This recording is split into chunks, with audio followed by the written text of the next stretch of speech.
Good morning, students. Today, let us start our class with the lesson The Child's Letter. As the title of the story says, this is a letter of a child to the governor. The child's father was found guilty of a small crime and had been imprisoned. But actually, he was not in habit of doing wrong things. Many people appealed to the governor for his releasement, but he did not accept their request. At last, he got the letter of the imprisoned person's daughter. Now, let us go through the chapter and see what happened after that. Everybody was afraid of the old governor because he was so cross and surly. And one morning he was surlier than ever because he had been troubled for several days with a matter which he had already decided. But many people wished for reversal of his decision. A man found guilty of small crime had been imprisoned. There were many people who were sure the man had repented of his crime. He was not in the habit of doing wrong. But just this once, his circumstances had forced him to stray from the right path. They earnestly sought the governor's pardon, more so because his family needed his support. All persons were afraid of the old governor. Why? Because he was so cross and surly. Cross means angry and surly means unfriendly. Okay? And he was an angry man and also he was an unfriendly man, unfriendly nature. And one morning he was surlier than ever because he had been troubled for several days with a matter which he had already decided. He had taken some decisions. Okay, but actually, after taking that decision, he met many problems. Many people wished for reversal of his decision. Okay, so he was in trouble. He was so annoyed on that day. And what was the main problem? A man found guilty of a small crime had been imprisoned. There were many people who were sure the man had repented of his crime. He was not in the habit of doing wrong. Okay, this was the main problem. What was the main problem? A man found guilty. Okay, he did something wrong. That man, okay, small crime, and he had been imprisoned. Okay, sent to the jail. And many people who were sure the man had repented of his crime. He had regretted of his crime. Okay, and he was not in the habit of doing such a wrong thing. Okay, he was a good man, but the circumstances had forced him to do that crime. Okay, and they earnestly sought the governor's pardon. More so because his family needed his support. He was a poor man. Okay, and his family was also very poor. So all the persons appealed to the governor to release him. To all these solicitations, the governor replied with the emphatic no. Having made up his mind, the old governor had no patience with those who persisted in their pleadings. So the governor was rather agitated that morning. When he came to his office, he said to his secretary, "Admit no one to see me. I am weary of these constant and senseless petitions." There were so many petitions, so many applications regarding the releasement of that person. But the governor had nothing to say. He always told no. Means he did not ready to change his decision. Okay, he was still in that decision, and many petitions, many applications, many requests regarding the releasement of that person came daily. Okay, and he said no. One day, the governor told to his secretary, "Admit no one to see me. I am weary of these constant and senseless petitions." Okay, all petitions and all applications, all requests came only for the releasement of that person. So the governor told to his secretary, no need of allowing or no need of giving any permission to any person to meet him. Okay, why?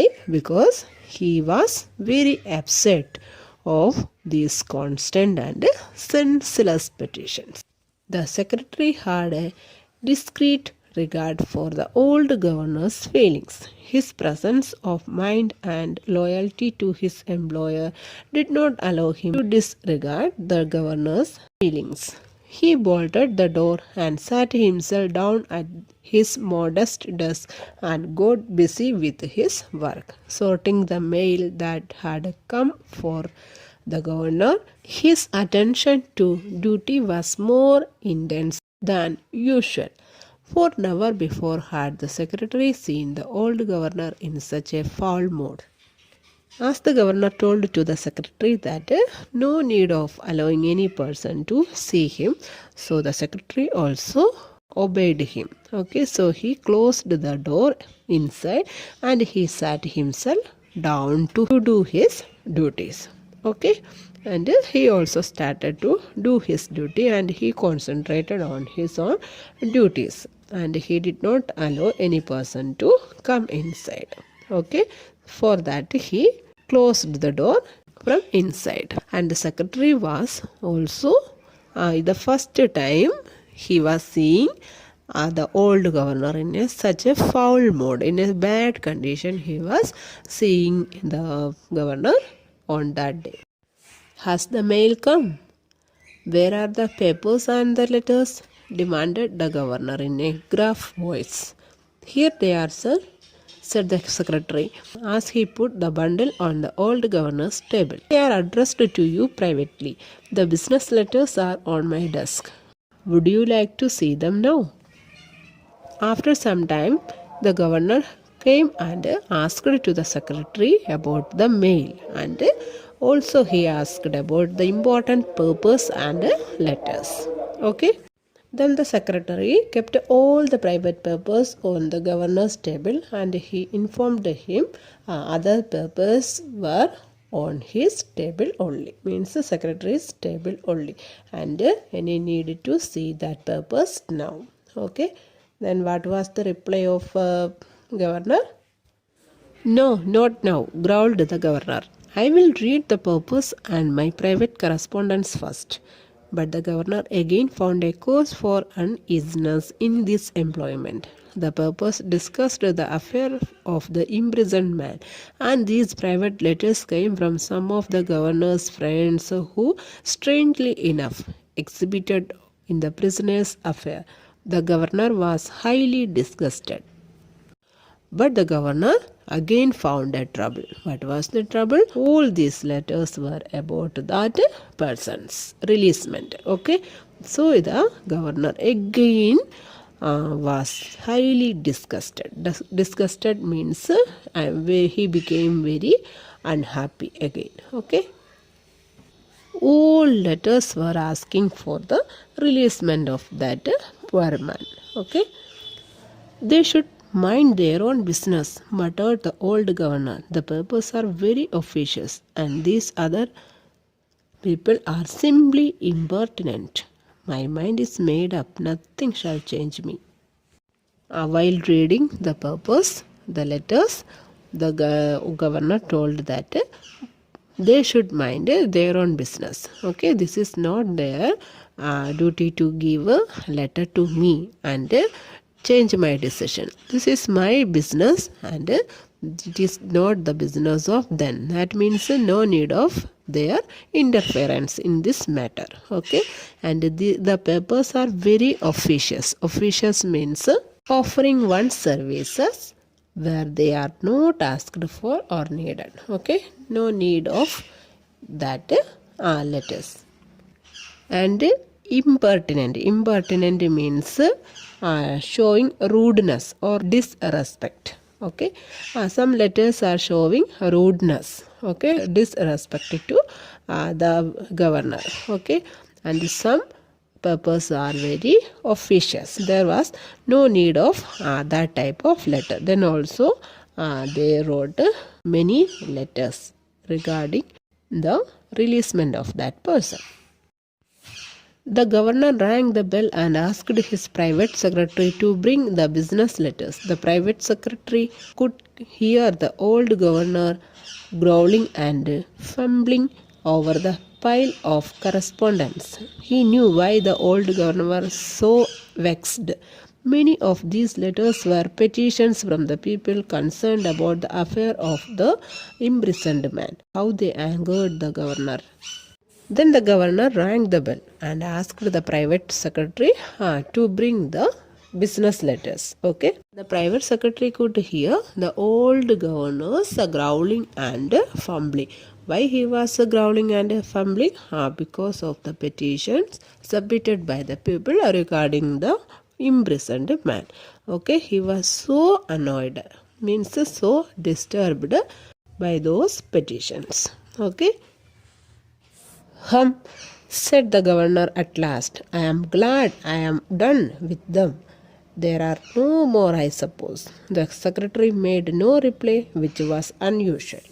The governor, experienced and assured as he was, suspected something. He wheeled in his chair and searchingly regarded the secretary over his spectacles. He saw that the secretary was strangely embarrassed.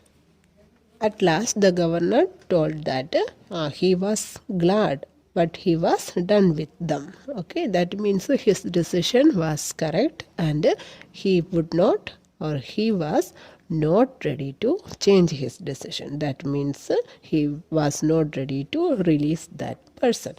After that, the governor looked at the secretary's face. He was very unhappy. Embarrassed means very unhappy and uncomfortable. Okay, you have not shown me all, have you? Said the governor sternly. What is it you have kept back? The secretary said. I had thought not to show it to you. It is nothing but a little child's letter. I thought I should not bother you with it. The governor was interested. A child's letter? What could it be about? Such a thing had never happened to him before.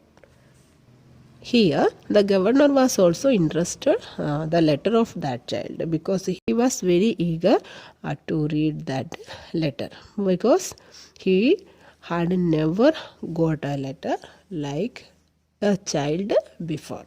Okay, so he was very interested to read the letter.